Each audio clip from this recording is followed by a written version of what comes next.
ಪುರಿ ಜಗನ್ನಾಥನ ಶೇಷವಸ್ತ್ರವನ್ನ ಸಮರ್ಪಣೆಯನ್ನ ಮಾಡ್ತಾ ಇದ್ದಾರೆ.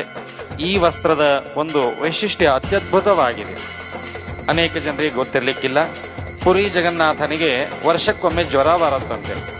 ಸುಮ್ಮನೆ ನಾವು ನಗ್ಬಿಡ್ತೇವೆ, ಏನೋ ಪುರಾಣದ ಕಥೆ, ಏನೋ ಅರ್ಚಕರ ಕಲ್ಪನೆ ಮಾಡ್ತಾರೆ ಅಂತ. ಆದರೆ ಇವತ್ತಿಗೂ ಕೂಡ ವಿಜ್ಞಾನಕ್ಕೆ ಸವಾಲಾಗಿ ನಿಂತಹ ಆ ಒಂದು ಸಂದರ್ಭವನ್ನ ಜಗತ್ತು ನಂಬಲಿ ಅನ್ನೋದಕ್ಕಾಗಿನೇ ವೈದ್ಯರನ್ನ ಕರೆಸಿ ಸ್ಟೆಥೋಸ್ಕೋಪ್ ಧರಿಸಿ ಎಲ್ಲ ಜನರ ಮಧ್ಯದಲ್ಲಿ ಆ ಪ್ರತಿಮೆಗೆ ಇಟ್ಟಾಗ ಜ್ವರ ಬಂದ ಲಕ್ಷಣವನ್ನ ಅಲ್ಲಿ ಕಾಣ್ತೇವೆ.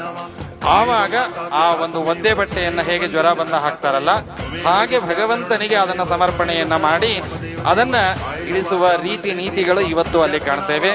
ಜ್ವರಹರ ನಾಮಕನಾದ ನರಸಿಂಹ ಈ ಜಗನ್ನಾಥ ರೂಪದಲ್ಲಿ ಏನು ಕಾಣ್ತಾ ಇದ್ದಾನಲ್ಲ, ಅಲ್ಲಿ ಸಮರ್ಪಿಸಿದ ಆ ವಸ್ತ್ರವೇ ಇಂದು ಶ್ರೀಪಾದಂಗಳವರ ಆ ದಿವ್ಯವಾದ ಆ ಹೆಗಲಿನಲ್ಲಿ ನಾವು ಕಾಣ್ತಾ ಇದ್ದೇವೆ. ನಮ್ಮ ನಿಜವಾದ ದೊಡ್ಡದಾದ ಭಾಗ್ಯ. ನಿತ್ಯದಲ್ಲೂ ಜಗನ್ನಾಥನ ಸನ್ನಿಧಾನದಲ್ಲಿ ಶ್ರೀಪಾದಂಗಳವರ ನಾಮದಿಂದ ಅಲ್ಲಿ ವಿಶೇಷವಾದ ಅರ್ಚನೆ, ಸೇವೆ ಇತ್ಯಾದಿಗಳು ನಡೀತಾ ಇವೆ.